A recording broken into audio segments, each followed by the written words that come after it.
Այս պահին, երեք երեկոյան 14 հիվանդ է դիմում։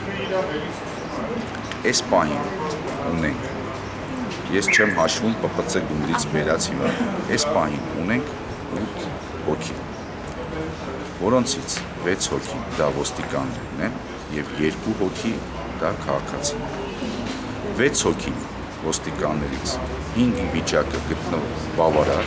գնահատում են բավարար, գտնվում են հիվանդասենյակներում, ունեն սալջարդ վերքեր, ունեն բեկորային վնասումներ, արմունկի, ստորին վերջույթների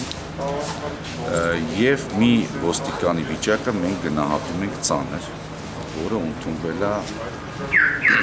որովայնի հրազենային վնասումով, ներքին արյունահոսությունով և հաստավիքի վնասումով։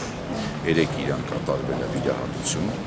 տվյալ պահին ինքը գտնվում է վերակենդանացման բաժանմունքում և անջատել ենք առավոտը արհեստական շնչառության սարքից։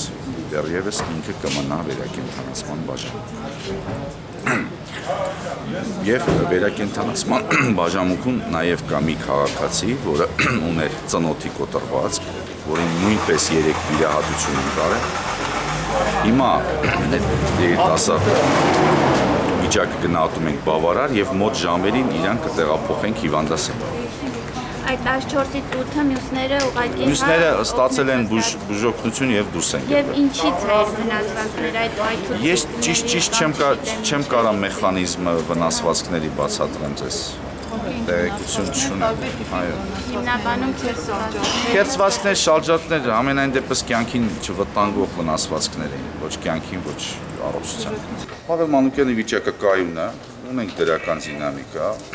վերքերը ամեն օր մշակվում ենք, ստանում է համապատասխան դեղորայք,